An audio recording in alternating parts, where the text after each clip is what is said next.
అందరికీ నమస్తే అండి. 2 రోజుల కిందట రాజ్యసభలో ఈ వక్ఫ్ బిల్కి సంబంధించి చర్చ జరిగింది, అలాగే ఓటింగ్ జరిగింది.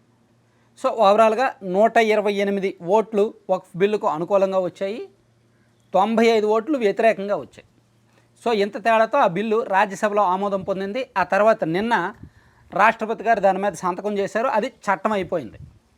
అయితే ఇప్పుడు ఇప్పటికీ కూడా మన రాష్ట్రంలో కావచ్చు, కొన్ని వర్గాల్లో అసలు వైఎస్ఆర్ కాంగ్రెస్ పార్టీ ఈ బిల్లుకి అనుకూలంగా ఓట్లు వేశారా, వ్యతిరేకంగా ఓట్లు వేశారా అనేది అనుమానమే. కొంచెం నేను డెప్త్గా వెళ్ళా ఈ విషయంలో, ఎందుకంటే ఒక క్లారిటీ ఇవ్వాలి కదా, ఒక వాస్తవం చెప్పాలి కదా అనే ఉద్దేశంతో కాస్త లోతుగానే వెళ్ళా. ఎందుకంటే వైసీపీ వాళ్ళేమో మేము ఆ బిల్లుకి వ్యతిరేకంగానే ఓట్లు వేశాము, మేము విప్ కూడా జారీ చేశాము అని వైసీపీ అఫీషియల్ సోషల్ మీడియాలో ఒక లెటర్ పెట్టారు, విప్ జారీ చేసింది ఒకటి పెట్టారు. అలాగే వైవి సుబ్బారెడ్డి గారు మాట్లాడిన క్లిప్పింగ్ పెట్టారు. అలాగే వైసీపీ మీడియాలో చాలా క్లారిటీగా చెప్తున్నారు, మేము ఆ బిల్లుకు వ్యతిరేకంగా లోక్సభలోను రాజ్యసభలోను ఓట్లు వేసామని. కానీ కూటమి వాళ్ళు మాత్రం లేదు వాళ్ళు డబుల్ గేమ్ ఆడారు, రాజ్యసభలో అనుకూలంగానే ఓట్లు వేశారు, వాళ్ళకి బీజేపీ అంటే భయం, అది ఇదని కొంత టాక్ వచ్చింది. సో సోషల్ మీడియాలో కూడా జగన్మోహన్ రెడ్డి గారి మీద నమ్మకం లేక, వైసీపీ మీద నమ్మకం లేక వాళ్ళు నిజంగానే వక్ఫ్ బిల్లుకి వ్యతిరేకంగానే ఓట్లు వేశారో అనుకూలంగా ఓట్లు వేశారో అనే నిజాలు తెలుసుకోలేకపోతున్నారు. నేను ఈ విషయంలో కొంచెం డెప్త్గా వెళ్ళడానికి నేషనల్ మీడియాలో వచ్చిన రకరకాల ఆర్టికల్స్ పరిశీలించాను. ఈ క్రమంలో ఇప్పుడు పక్కన ఒకసారి చూడండి, హిందూలో ఈరోజు మార్నింగ్ ఒక ఆర్టికల్ వచ్చింది. Waqf bill narrow margin of defeat in Rajya Sabha surprises opposition. స్వల్ప తేడాతో ఆ బిల్లు నెగ్గడం వెనక ఈ అపోజిషన్ పార్టీలన్నీ కూడా కాస్త ఆశ్చర్యం వ్యక్తం చేస్తున్నాయి. ఎందుకు ఏంటనేది వాళ్ళు ఒక డెప్త్ అనాలిసిస్ రాశారు. దీనిలో వాళ్ళు చెప్పింది ఏంటంటే, the India bloc has only 81 members and at least 6 of them were absent during the voting. Additional votes were contributed by AIADMK and the non India bloc opposition parties such as BJD, YSR Congress and BRS. So ఇక్కడ మనకు చాలా క్లారిటీగా ఒకటి చెప్పుకోవాల్సింది ఏంటంటే, సరే ఈ national మీడియాలో వచ్చిన లెక్క చూస్తే ఓవరాల్గా ఇండియా కూటమి సభ్యుల సంఖ్య 87. మొత్తం మీద ఇండియా కూటమిలో అనుబంధంగా ఉన్న పార్టీలన్నీ కలిపి వాళ్ళ రాజ్యసభ సభ్యుల సంఖ్య 87. ఆ 87లో 81 మంది అటెండ్ అయ్యారు, 6 ఆబ్సెంట్ అయ్యారు.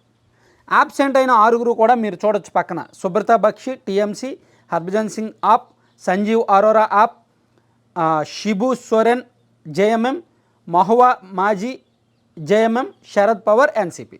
వీళ్ళు 6 ఆబ్సెంట్ అయ్యారు. సో వీళ్ళు ఆబ్సెంట్ అవ్వగా వీళ్ళ లెక్క పక్కన పెట్టేగా 81 మంది వ్యతిరేకంగా ఓట్లు వేశారు. వీళ్ళతో పాటు ఒక ఇండిపెండెంట్ సభ్యుడు, మేబీ ఆయన కేరళ పార్టీకి చెందిన ఆయన ఎవరో వహద్ అహ్మద్ ఏదో పేరుంది, సబ్జెక్ట్ టు కరెక్షన్ ఏదో సంథింగ్, ఆయన కూడా వ్యతిరేకంగానే ఓటు వేశారు. సో ఆయనతో కలిపితే 82. ఈ 82 తీసేయగా 95 కదా, మొత్తం వ్యతిరేకంగా వచ్చిన ఓట్లు 95 కదా, 95లో ఈ 82 తీసేయగా ఇంకో 13 ఓట్లు ఉన్నాయి. ఈ 13 ఓట్లు ఎవరివై ఉండాలి? మేము మొదటి నుంచి వ్యతిరేకిస్తున్నాము అని చెప్తూ ఇండియా కూటమిలో భాగస్వామ్యం కానీ బీజేడీ, వైసీపీ, బీఆర్ఎస్ ఈ 3 పార్టీలు అయి ఉండాలి కదా. ఈ 3 పార్టీలు మొత్తం రాజ్యసభ సభ్యుల సంఖ్య ఎంత? బీఆర్ఎస్ పార్టీలో 4 సభ్యులు ఉన్నారు, బీజేడీలో 7 ఉన్నారు, వైసీపీలో 7 ఉన్నారు. 7, 7, 4 కలిపితే 18. కానీ ఇక్కడ మనకు లెక్క కావాల్సింది 13. అంటే ఈ మొత్తం 18 మందిలో 13 మంది ఆ బిల్లుకు వ్యతిరేకంగా ఓటు వేశారు, ఒక 5 అనుకూలంగానే ఓటు వేశారు. ఇక్కడ ఎవరు అని మనం కొంచెం డెప్త్గా వెళ్తే, బీఆర్ఎస్ వాళ్ళు ఆ బిల్లుని చాలా తీవ్రంగానే వ్యతిరేకించారు. వాళ్ళు మొదటి నుంచి ఒక క్లారిటీగా ఉన్నారు, డబుల్ గేమ్గా లేరు వాళ్ళు. సో వాళ్ళు వ్యతిరేకంగానే ఓటు వేశారని నేషనల్ మీడియా కూడా చెప్తోంది. అలాగే బీజేడీ పార్టీలో, బిజు జనతాదళ్ పార్టీలో వాళ్ళు విప్ జారీ చేయాల, మీకు ఆత్మప్రబోధానుసారం ఓటు వేసుకోండి అని చెప్పారు. దాంతో 4 ఆ బిల్లుని వ్యతిరేకించారు, 3 ఆ బిల్లుని అనుకూలంగా ఓటు వేశారు. అంటే ఈ 13లో ఆ 4 ఈ 4 దీనిలో కలపాలి. 4 వ్యతిరేకించారు, అక్కడ బీఆర్ఎస్ వాళ్ళు 4 వ్యతిరేకించారు, ఈ 4 కలిపితే మనకు 13 కదా మిగలాలి. ఆ 13లో ఈ 4 8 తీసేస్తే 5, ఆ మిగిలిన 5 వైసీపీవి. అర్థమైంది కదా. సో అంటే వైసీపీకి మొత్తం 7 సభ్యులు ఉన్నారు, కానీ 5 వ్యతిరేకంగా ఓట్లు వేశారు. మరి అనుకూలంగా ఓటు వేసిన 2 ఎవరు అది తెలియాల్సిన లెక్క. అందులో ఒకళ్ళ పేరు అందరికీ తెలుసు, పరిమళ నట్వానీ గారు. వైఎస్ఆర్ కాంగ్రెస్ పార్టీలో రాజ్యసభ సభ్యుడిగా ఉన్న పరిమళ నట్వానీ గారు ఈ వక్ఫ్ బిల్లుకి అనుకూలంగా ఓటు వేశారు. ఆ పార్టీ ఇచ్చిన ఆదేశాలకు వ్యతిరేకంగా ఓటు వేశారు. ఆయన్ను శాసించే హక్కు, ఆయన డిక్టేట్ చేసే హక్కు, ఆయనకు ఆర్డర్ వేసే హక్కు వైసీపీకి ఉండదు. ఆయన బీజేపీ మనిషి. వైసీపీ తరపున రాజ్యసభ సభ్యత్వం తీసుకున్నప్పటికీ ఆయన ముఖేష్ అంబానీ గారి మనిషి. రిలయన్స్లో అత్యున్నత కీలకమైన హోదాలో ఉన్నారు. ఆయన బీజేపీ మనిషి. బీజేపీ సిఫార్సు మేరకే ఆయనకు ఆ పదవి ఇచ్చారు జగన్ గారు గతంలో 2020లో. సో ఆయన ఖచ్చితంగా అనుకూలంగానే ఓటు వేశాడు.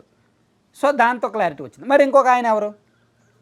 సో మిగిలిన వాళ్ళలో పిల్లి సుభాష్ చంద్రబోస్, వైవి సుబ్బారెడ్డి గారు, అండ్ ఆల అయోధ్యరామరెడ్డి గారు, అండ్ మేడ రఘునాథ్ రెడ్డి గారు, అండ్ ఇంకెవరున్నారు వైసీపీ నిరంజన్ రెడ్డి గారు, ఆయన ఎవరు గొల్ల బాబురావు గారు. వీళ్ళ 6గురిలో ఇంకొకళ్ళు ఎవరో మొత్తానికి వ్యతిరేకంగా ఓటు వేశారు. బిల్లుకు అనుకూలంగా ఓటు వేశారు.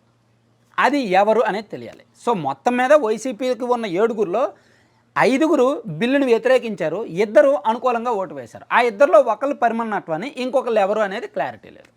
అది ఎవరు అనేది తెలియాలి. సో ఓవరాల్గా ఈ బిల్లుకి సంబంధించిన క్లారిటీ అయితే ఇది అన్నమాట. Thank you.